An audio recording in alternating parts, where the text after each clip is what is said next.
Hello everyone, welcome back to my channel. তো parlour থেকে ready হয়ে আমি বেরিয়ে গেছি বাড়ি যাওয়ার উদ্দেশ্যে। আজ কতদিন পর বাড়ি যাচ্ছি।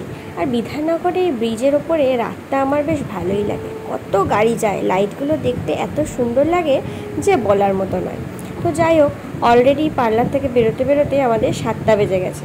না জানি বাড়ি কখন পৌঁছাবো, কারণ এখনও অনেক কেনাকাটাও বাকি আছে। তো চলো ঝটপট আগে যাওয়া যাক।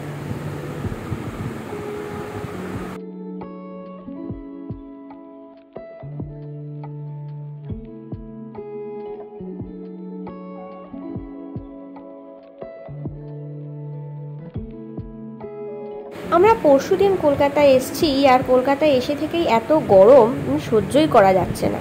আর কাল যেহেতু জামাই ষষ্ঠী, তো আজও বেশ গরম পড়েছে। তো গরমকে উপেক্ষা করেই জামাইরা তাদের শ্বশুরবাড়িতে যাওয়ার জন্য নানান জিনিসপত্র কেনাকাটা করছে। আমাদেরও মোটামুটি মিষ্টি কেনা হয়ে গেছে, আমরা অটোতে বসে গেছি। আর এত গরম দেখতেই পাচ্ছ, দুজনে ঘেমে পুরো আর তার মধ্যে কলকাতার রাস্তার এই জ্যাম। অটোতে বসেও কোনো রকম শান্তি পাচ্ছি না, মনে হচ্ছে কখন যে বাড়ি পৌঁছাবো ভগবান জানে। তো যেতে যেতে হঠাৎ আমরা দাঁড়িয়ে পড়লাম হালদিরামের সামনে। তোমরা ভাবছো তো হঠাৎ আমি হালদিরাম কেন দাঁড়ালাম? আরে দাঁড়াও দাঁড়াও, এখনও তো অনেক কিছু কেনাকাটার বাকি। জামাই শ্বশুর বাড়ি যাচ্ছে বলে কথা, তাও এতদিন পর। যদিও কলকাতার এই দিকটা এখন আর চেনাই যায় না, এইদিকে মেট্রোর জন্য চারিদিকে একদম ভেঙে ভুঙে একসাথে। তো আমরা এসে পড়েছি বলরাম মিষ্টান্ন ভাণ্ডার।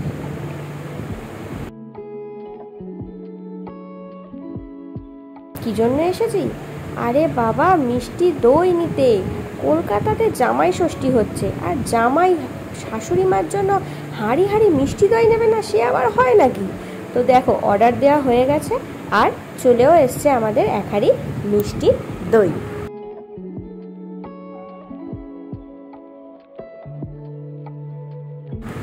দই, মিষ্টি, ফল, শাড়ি সব নেওয়া জামাইয়ের কমপ্লিট।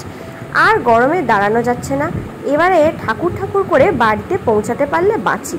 তো বহু কষ্টে সমস্ত কিছু নিয়ে, ভারী ব্যাগ নিয়ে দাঁড়িয়ে দাঁড়িয়ে, যেহেতু এখানে কাজ হচ্ছে, তো গাড়ি আমরা কিছুতেই পাচ্ছিলাম না।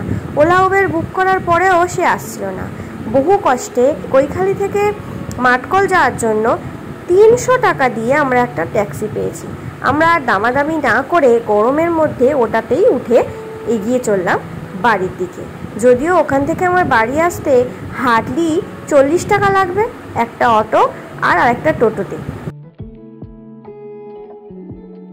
কিন্তু কি করা যাবে, বিপদে পড়েছি এখন, তাই বসাও হাতিকে লাথি মারছে।